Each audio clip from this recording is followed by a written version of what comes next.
Hi hello welcome to my channel. ఉప్పన్నం అనేది ఎలా చేయాలో చూద్దాం. ఫస్ట్ ఏమేమి కావాలంటే రైస్ నానబెట్టుకోవాలి. 2 గ్లాస్ రైస్ తీసుకున్నాం, నానబెట్టాం. ఆనియన్స్ ఇలా పొడుగ్గా కట్ చేసుకోవాలి, కరివేపాకు, ఎర్రగడ్డలు. నెక్స్ట్ స్టవ్ ఆన్ చేసి కుక్కర్ అనేది పెట్టుకోవాలి. పెట్టుకుని కుక్కర్ హీట్ ఎక్కిన తర్వాత ఆయిల్ యాడ్ చేసుకోవాలి. ఆయిల్ హీట్ ఎక్కిన తర్వాత ఆవాలు యాడ్ చేసుకోవాలి.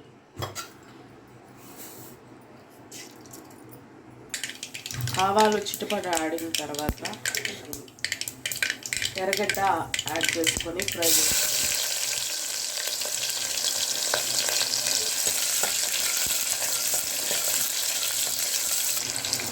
నెక్స్ట్ పచ్చిమిర్చి యాడ్ చేసుకొని ఫ్రై చేసుకోవాలి.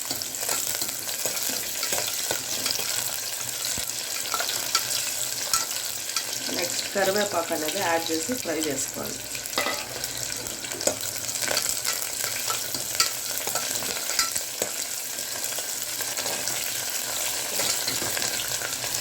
ఇలా బాగా వేగిన తర్వాత 2 గ్లాస్ రైస్కి 4 గ్లాస్ వాటర్ అనేది యాడ్ చేసుకోవాలి.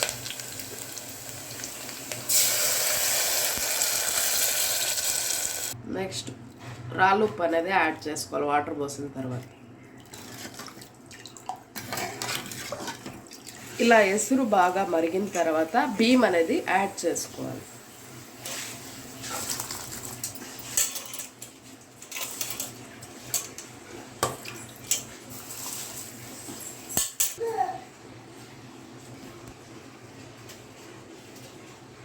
సాల్ట్ చెక్ చేసుకోవాలి. నెక్స్ట్ లిడ్ అనేది క్లోజ్ చేసి 3 విజిల్స్ పెట్టుకోవాలి. ఫైనల్గా 3 విజిల్స్ తర్వాత కుక్కర్ అనేది ఓపెన్ చేసి చూద్దాం.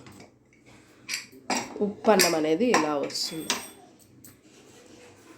చాలా టేస్ట్గా చాలా బాగుంటుంది. ఈ ఉప్పన్నంలోకి కొబ్బరి పచ్చడి, అలాగే టమోటా ఊరగాయ, మామిడికాయ ఊరగాయ చాలా బాగుంటుంది.